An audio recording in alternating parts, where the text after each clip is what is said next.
जय हिंद दोस्तों। आज की वीडियो में आप सभी का स्वागत है। साथियों, आज हम आपको बताने वाले हैं कि एसएससी जीडी आखिर होता क्या है। क्योंकि एसएससी जीडी की हर साल भर्तियां निकलती हैं और इसमें बहुत सारे कैंडिडेट्स भी ज्वाइन करते हैं। लेकिन जो नए बच्चे हैं जो कि 10th या 11th 12th क्लास पास करके आए हैं, वे इसकी तैयारी करने से पहले देखते हैं कि आखिर एसएससी जीडी क्या होता है, इसमें कौन कौन सी फोर्स में आपको ज्वाइनिंग मिलती है और इसका काम क्या होता है, यानी कि जो इसका जॉब प्रोफाइल है वो हम आपको आज की वीडियो में बताने वाले हैं। तो चलिए साथियों, बिना टाइम वेस्ट करे हम अपनी वीडियो को शुरू कर लेते हैं। तो यदि हम बात करें कि एसएससी जीडी होता क्या है, तो यदि हम सबसे पहले इसकी फुल फॉर्म की बात करें तो एसएससी यानी कि स्टाफ सिलेक्शन कमीशन और जीडी यानी कि जनरल ड्यूटी। तो स्टाफ सिलेक्शन कमीशन के तहत एसएससी जीडी के अंतर्गत ये भर्ती निकाली जाती है, जिसमें आपको जनरल ड्यूटी यानी कि सोल्जर के पद पर यहाँ पर आपको रखा जाएगा। इसमें कुछ फोर्स हैं जैसे कि बीएसएफ, सीआईएसएफ, उन सभी की जानकारी मैं आपको आगे दूंगा।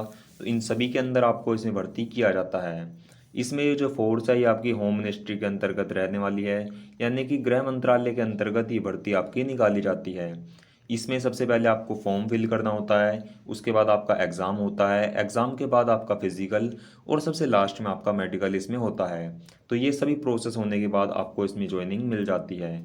इसमें आपकी एज लिमिट अलग रखी जाती है, हाइट अलग रहती है और हर चीज़ें आपके इसमें एजुकेशन क्वालिफिकेशन आपकी 10th पास रहती है। तो सभी के अकॉर्डिंग इसमें आपकी पोस्ट के अकॉर्डिंग इसमें आपका चेंजेस ये रहता है। तो अब बात करते हैं कि इसमें कौन कौन सी फोर्स इसके अंदर शामिल की गई हैं। तो इसमें सबसे पहले बॉर्डर सिक्योरिटी फोर्स। ये जो फोर्स है ये बॉर्डर सिक्योरिटी फोर्स के यानी कि बीएसएफ के नाम से भी जानी जाती है। और इस फोर्स का जो मेनली काम है वो भारत पाकिस्तान के बॉर्डर पर रखा जाता है, यानी कि बीएसएफ को भारत पाकिस्तान बॉर्डर पर तैनात किया गया है, जो कि इंडिया पाकिस्तान बॉर्डर पर रक्षा यहाँ पर ये करते हैं। इसके बाद जो हमारी सेकंड फोर्स है वो है सीआरपीएफ, यानी कि सेंट्रल रिजर्व पुलिस फोर्स। इस फोर्स का काम ये है कि ये पूरे ऑल ओवर इंडिया में अपनी सेवाएं देते हैं, लेकिन ये मेनली अपने जंगलों में सेवाएं देते हैं, जैसे कि छत्तीसगढ़ के वन हो गए और इस तरह के जितने भी वन रहते हैं। और इस फोर्स को यहाँ पर रिजर्व रखा जाता है।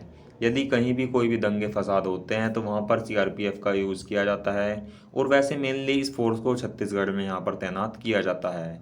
इसके बाद आती है सेंट्रल इंडस्ट्रियल सिक्योरिटी फोर्स, यानी कि सीआईएसएफ।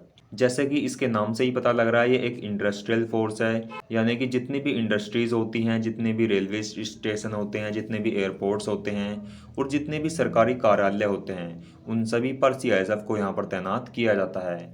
इन सभी फोर्स में जो सीआईएसएफ की जॉब है वो सबसे सुरक्षित जॉब मानी जाती है, क्योंकि इसमें जो सर्विस है वो काफ़ी आसान हो जाती है।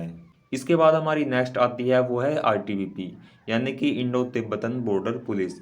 ये जो फोर्स है इसे भारत चीन बॉर्डर पर रखा जाता है। भारत और चीन बॉर्डर पर इस फोर्स को तैनात किया जाता है। इसका नाम है आईटीबीपी, यानी कि इंडो तिब्बतन बॉर्डर पुलिस। ये जो फोर्स है ये भी काफ़ी रिस्की जोन में रहती है और काफ़ी खतरा रहता है इसके जवानों को। इसके बाद है एसएसबी, यानी कि सशस्त्र सीमा बल। ये जो फोर्स है इसे मेनली भारत नेपाल बॉर्डर पर तैनात किया जाता है, जो कि भारत नेपाल बॉर्डर की रक्षा ये करते हैं। सशस्त्र सीमा बल, लेकिन ऐसा नहीं है कि ये एक फोर्स को एक पार्टिकुलर जगह पर ही रखा जाएगा। जहाँ पर भी फोर्स की कमी होती है वहाँ से इन फोर्स को बुला लिया जाता है और कहीं और भी इन फोर्स को सर्विस करनी पड़ सकती है। इसके बाद है असम राइफल्स। ये जो असम के क्षेत्र हैं, असम के जंगल हैं और जितनी भी असम के अंदर की सिक्योरिटी है वो असम राइफल्स प्रोवाइड कराती है। तो ये असम राइफल भी काफ़ी रिस्की फोर्स में आती है, क्योंकि कई बार आतंकियों से इनका सामना हो जाता है। और इसके बाद आती है एनआईए, यानी कि नेशनल इन्वेस्टिगेशन एजेंसी। ये फोर्स भी रिस्की जोन में नहीं रहती। इसे भी काफ़ी सिक्योर जॉब माना जाता है, क्योंकि इसका काम केवल इन्वेस्टिगेशन करना होता है। ये एक तरह से खुफिया विभाग आप मान सकते हैं, जैसे कि खुफिया विभाग काम करता है उसी तरह से ही एनआईए अपना काम शांतिप्रिय रूप से करता है, क्योंकि ये अंदर ही अंदर अपनी इन्वेस्टिगेशन करते हैं और जितने भी स्मगलिंग हो रही है और जो आतंकी अपने जाल बिछाते हैं उन सभी को निस्तनाबूद और उन सभी की इन्वेस्टिगेशन करना एनआईए का काम होता है। तो साथियों, ये जितनी भी फोर्स मैंने आपको बताई हैं ये एसएससी जीडी के अंतर्गत ही निकाली जाती हैं। यानी कि जब भी एसएससी जीडी की वैकेंसी आती है तो इन सभी फोर्स के अंदर इसमें कुछ ना कुछ वैकेंसी रहती हैं और जो सबसे ज़्यादा वैकेंसी रहती हैं वो बीएसएफ, सीआईएसएफ और सीआरपीएफ के अंदर ही रहती हैं, क्योंकि इन फोर्स की काफ़ी ज़्यादा डिमांड रहती है और काफ़ी सारे सैनिक इन फोर्स के लिए यहाँ पर ज़रूरत रहती है। तो साथियों, एसएससी जीडी के बारे में आज की वीडियो में आपको पता लग ही गया होगा। अगर आपको इससे रिलेटेड और कोई भी इन्फॉर्मेशन लेनी हो तो आप हमारे चैनल पर जा सकते हैं। तो साथियों, आज की वीडियो को अंत तक देखने के लिए आपका बहुत बहुत शुक्रिया।